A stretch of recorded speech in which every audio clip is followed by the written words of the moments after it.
Quand tu repenses aux 15 dernières années de ce que tu viens de vivre, est-ce que tu t'imaginais à un moment retourner dans le cinéma? Et si oui, par une aussi grande porte que celle-là? C'est pour moi très inédit là, de vivre tout ça en ce moment. C'est hyper beau de découvrir un nouveau métier, plein de nouveaux visages, plein de métiers que je connaissais pas. De vivre ça à mon âge comme un nouvel horizon comme ça, c'est cool quoi, de se métamorphoser, de découvrir des nouvelles choses. Puis de le vivre aux côtés d'Amélie, c'est un truc fort, c'est la première fois pour elle. Salut maman. Oh ma fille. Qu'est-ce qu'elle fait là? C'est toi qui l'as appelée? C'est la première fois pour moi, donc ça fait beaucoup de premières fois. Et comme toutes les premières fois, c'est les trucs les plus précieux au monde parce que il y a une part d'innocence, on est submergé par ses émotions et en même temps, ça sera plus jamais pareil. Il y a un truc que je trouve intéressant quand même sur la trajectoire du film. Avant le long, il y avait un court. Ouais. On s'était croisés avec Amélie sur un radio live. Elle faisait une émission qui s'appelle Radio Live, qui est une performance scénique, etc., qu'elle fait depuis 10 ans d'ailleurs.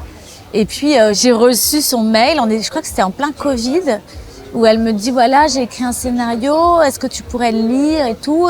Et son co-auteur était ami avec mon frère Adrien, qui est réalisateur, et je lui fais lire aussi. Je lui dis qu'est-ce que t'en penses? Il me dit c'est super, fonce, vas-y. Je dis ah bon, mais t'es sûr? Mais il me dit écoute, c'est un court-métrage, t'as 2 jours de tournage, c'est bien écrit, vas-y.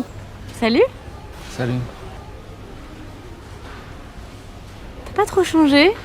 Les cheveux peut-être un peu. Et puis en fait j'ai fait ce court-métrage et après il y a eu toute cette vie autour du film.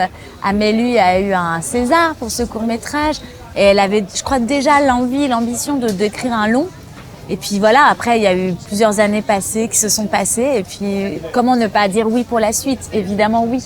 L'expérience du court de jour ou l'expérience des tout petits rôles que tu as pu avoir avant versus être le premier rôle, comment tu l'as vécu ce passage-là? J'ai préféré l'idée de me dire ça va durer 2 mois consécutifs, du premier au dernier jour. Il y a 72 scènes dans le film, je suis dans les 72, même la moindre poignée de porte, j'y suis.